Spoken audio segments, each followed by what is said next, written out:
Best of r/malicious compliance episode 128. Subscribe for Reddit videos daily. You can take calls, but it will be for the whole class to hear. Back in my college days, I was taking an ancient history class with a notoriously grouchy professor that we will just call Prof.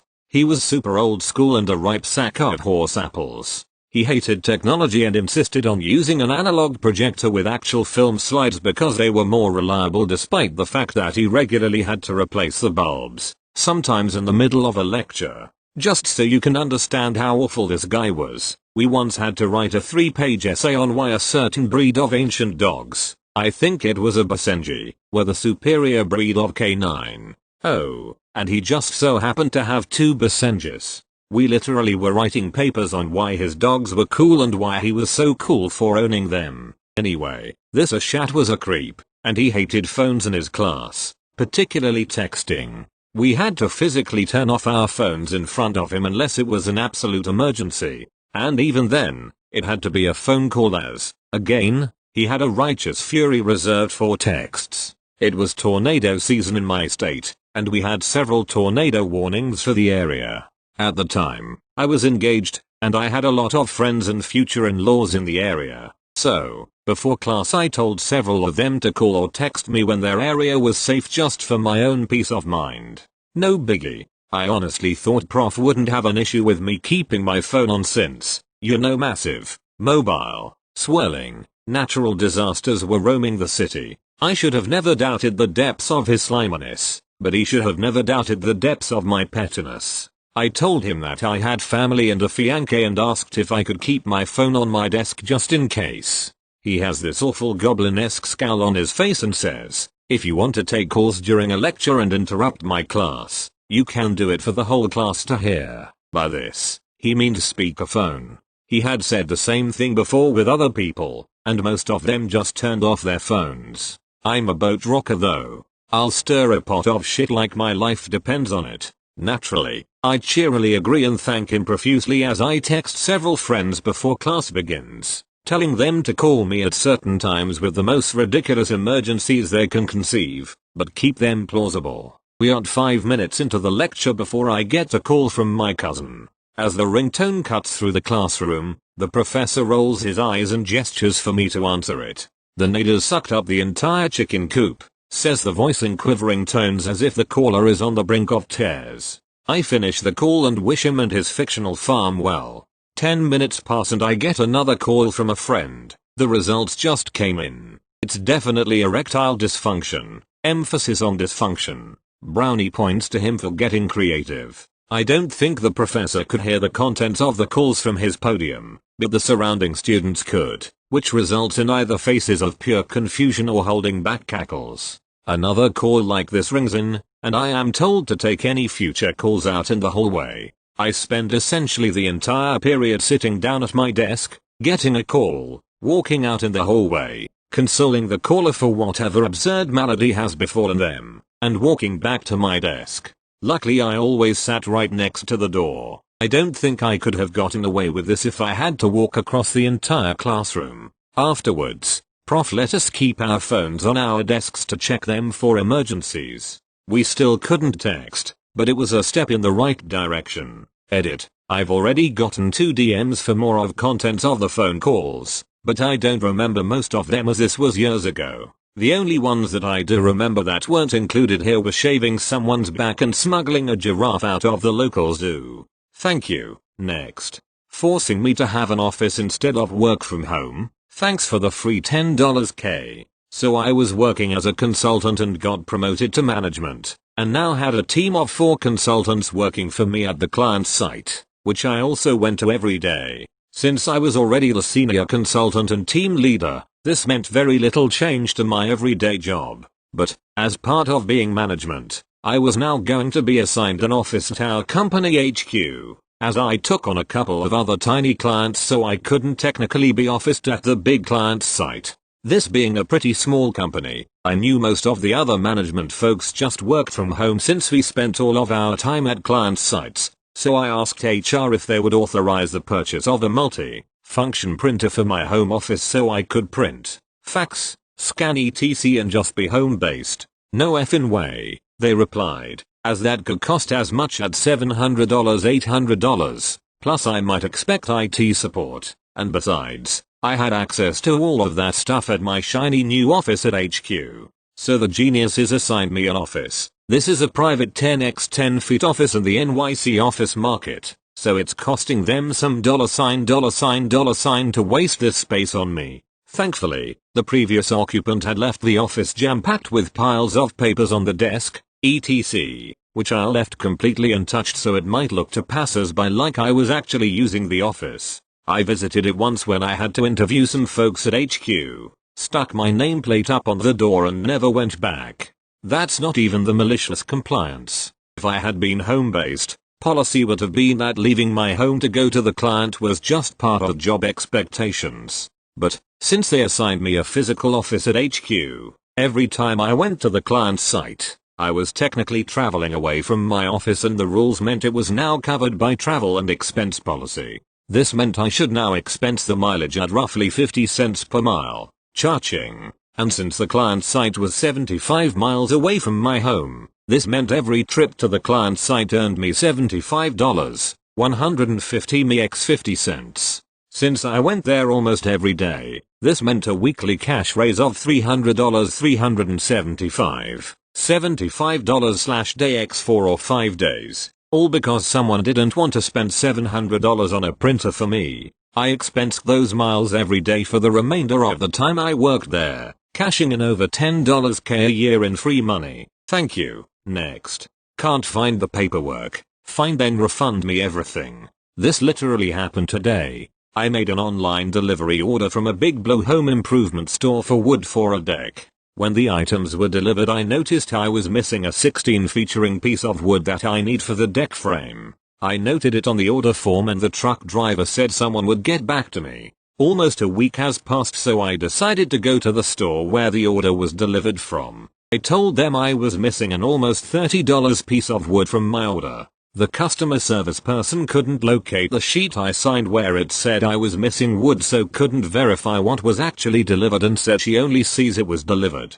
This is where the fun part starts. I said well if that is the case I would like to report that I never received my order at all and would like a $2,000 refund for the order for they had no form showing I signed for the delivery. 20 minutes later her and the manager came back with the sheet and refunded me my $30. TLDR. Home improvement store was lazy and tried screwing me out of $30, so I asked for a full refund because they couldn't find the delivery receipt. Thank you. Next. I can't use classroom resources to charge my phone. Okay, not a problem. In college, I needed to be able to charge my phone in order to take pictures of the board. I had a Razr V3 at the time. Cameras on phones were still quite new. But it was better than trying to copy the contents of the board to paper at the rate the teacher liked to go. Though this course was held in a computer lab, we weren't allowed to use the PCs at that point, as they were still being configured, though their USB ports worked fine. That said, we weren't allowed to use the outlets, computers, even for charging, or anything else. It was policy to allow cell phones to be used for note-taking via cameras. But my ancient little Razr only lasted an hour or so before the battery died when in camera mode. This particular instructor was sour and generally annoyed about the existence of tools that let his students take notes effectively, as he took apparent pleasure in watching students panic, trying to take down notes as fast as he could copy his own to the board. I outright refused to play that game, and my phone was the only option left to me. The professor was the one denying the use of USB ports/wall outlets, and while I would have loved a USB power bank, they didn't exist yet, at least not that I was aware of. What I did have, however, was a hand crank USB charger that I had borrowed from my dad. He had bought a few of them for an emergency kit, and had given me one to use in the dorm, should an emergency occur that involved extended power loss. Now, while the rest of the class wasn't in on what I planned to do, I freely distributed notes in the form of pictures I had taken. Note-taking in that teacher's class was infamously terrible, so I was generally popular for sharing so openly. The next class period I sat right up front so the early digital camera could actually capture images well enough to read. I had been told that while the phone was permitted, any form of charging that used the classroom's resources was not, so I brought my own. Halfway through the class period, in the middle of a lecture, I pulled out the crank, set it up on my desk, and halfway through a sentence, the